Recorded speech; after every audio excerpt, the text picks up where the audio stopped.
Mr. Chairman, and because the coverage of this won't show it, let me just say for the record that every single Republican senator has left except for the chairman, like folks running away from the scene of a crime. Mr. Chairman, back in 2009, before you voted against the Senate passage of the Recovery Act, as the economy was teetering into disaster and we tried to hold things together, you said then, the American people are telling me and my colleagues to stop spending money we don't have for programs we don't need. The U.S. government, the big credit card in the sky, has already maxed out its credit card, but the bank hasn't noticed, and the government is now applying for another card with a higher spending limit, end quote. That was then. This is now. Here we are, 8 years later, and the national debt has fully doubled since the chairman declared that our national credit card was then maxed out.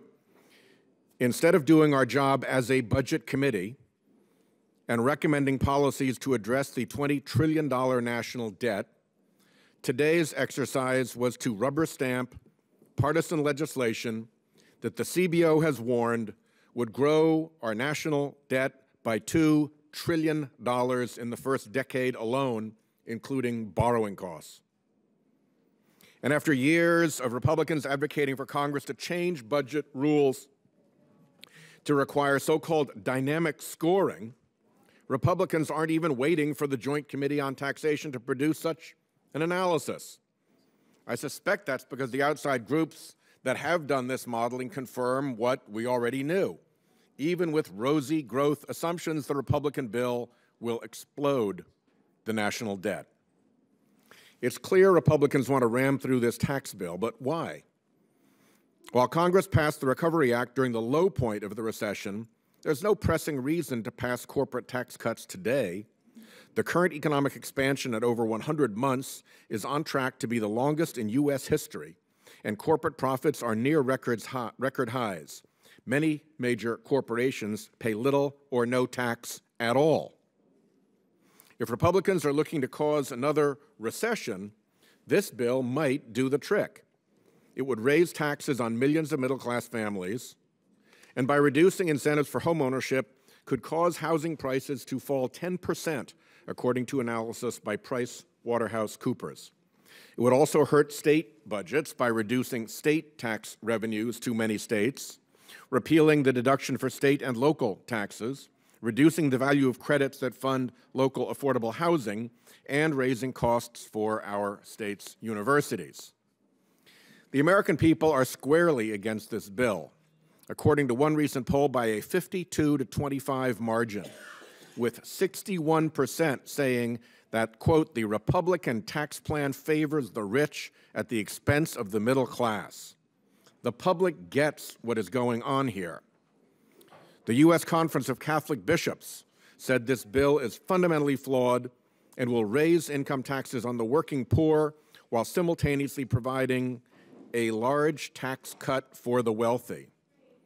So why, again, are we meeting today in this bizarre procedure to ram through this terrible bill? As one Republican member of the House put it, and I'm quoting here, "My donors are basically saying, get it done or don't ever call me again." It's as simple as that. Republicans are pushing a tax bill that will hurt our economy, hurt middle-class families, and explode the national debt for the sake of big donors. We're technically here today for the ministerial purpose of combining the tax bill with a provision to allow drilling in the Alaska National Wildlife Refuge, which has nothing to do with taxes or the budget, but will help round up a Republican Senate vote.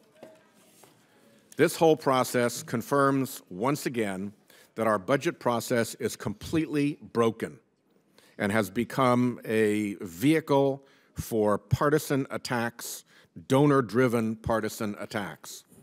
I urge my colleagues to reject this bill, and I urge that this committee find a way to work instead on the bipartisan budget solutions our country actually needs. Thank you, Mr. Chairman.